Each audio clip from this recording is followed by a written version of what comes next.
Good morning class 10th BN10D। देखिए, इससे पहले हम लोगों ने रेजिस्टेंस हेडिंग पढ़ी थी और रेजिस्टेंस में बताया था कि कंडक्टर करंट के फ्लो में जो ऑब्स्ट्रक्शन क्रिएट करता है उसी को हम लोग रेजिस्टेंस कहते हैं या इलेक्ट्रिकल रेजिस्टेंस कहते हैं। और रेजिस्टेंस को अगर डिफ़ाइन करना हो तो V/I फॉर्मूले से डिफ़ाइन किया था, यानी किसी कंडक्टर के क्रॉस पोटेंशियल डिफरेंस और कंडक्टर में जो करंट फ्लो करती है उसका रेशियो इलेक्ट्रिकल रेजिस्टेंस कहलाता है, जिसकी यूनिट ओम पर रखी थी। अब हमें देखना है कि रेजिस्टेंस किन किन फैक्टर्स पे डिपेंड करता है, फैक्टर्स अफेक्टिंग रेजिस्टेंसेस। तो इसमें 4 फैक्टर्स हैं, जिसमें फर्स्ट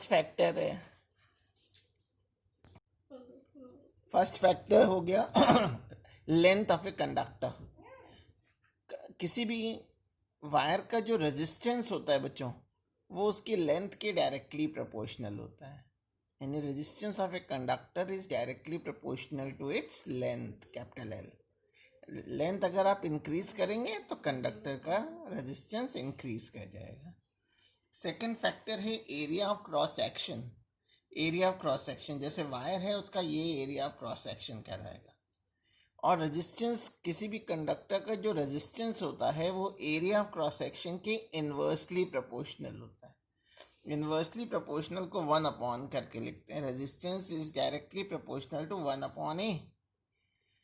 इसका मतलब ये है कि अगर आप एरिया इंक्रीज करेंगे तो रेजिस्टेंस डिक्रीज कर जाएगा, एरिया डिक्रीज करेंगे रेजिस्टेंस बढ़ जाएगा। जैसे यहाँ 2 वायर मैंने दिखा रखे हैं सेम लेंथ, कैपिटल L की। इसका एरिया ऑफ क्रॉस सेक्शन कम है, रेजिस्टेंस हाई होगा। एरिया लेस, रेजिस्टेंस मोर। इसका एरिया ज़्यादा है, एरिया मोर, रेजिस्टेंस लेस। इसको इन्वर्सली प्रोपोर्शनल कहते हैं। थर्ड फैक्टर है मटेरियल ऑफ ए कंडक्टर। अगर मैं इक्वेशन 1 और इक्वेशन 2 को कंबाइन कर लूँ तो R is directly proportional to L हो गया और R is inversely proportional to A हो गया। जब इस प्रोपोर्शनल साइन को चिल्ड्रन हटाते हैं तो यहाँ एक कांस्टेंट लगा देते हैं रो। इस रो को रेसिस्टिविटी ऑफ ए मटेरियल बोलते हैं या स्पेसिफिक रेजिस्टेंस बोलते हैं। रेसिस्टिविटी ऑफ ए मटेरियल और स्पेसिफिक रेजिस्टेंस। किसी कंडक्टर का जो रेजिस्टेंस होता है इस रेसिस्टिविटी पे भी डिपेंड करता है। रेसिस्टिविटी इंक्रीज होगी, रेजिस्टेंस इंक्रीज कर जाएगा, यानी डायरेक्टली प्रोपोर्शनल होता है। कॉपर की रेसिस्टिविटी कम होती है, इसलिए रेजिस्टेंस भी कम होता है। ठीक है। अब फोर्थ फैक्टर है टेम्परेचर। रेजिस्टेंस का फोर्थ फैक्टर है टेम्परेचर। टेम्परेचर, किसी भी कंडक्टर का जो रेजिस्टेंस होता है वो टेम्परेचर के डायरेक्टली प्रोपोर्शनल होता है। जैसे जैसे कंडक्टर का हम टेम्परेचर बढ़ाएंगे रेजिस्टेंस इंक्रीज करता चला जाता है। ठीक है, यानी रेजिस्टेंस टेम्परेचर के डायरेक्टली प्रोपोर्शनल होता है।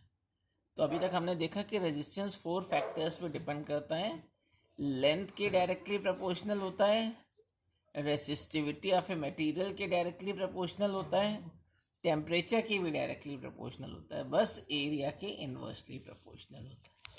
अब ये नेक्स्ट हेडिंग हमें देखना है इलेक्ट्रिक सर्किट।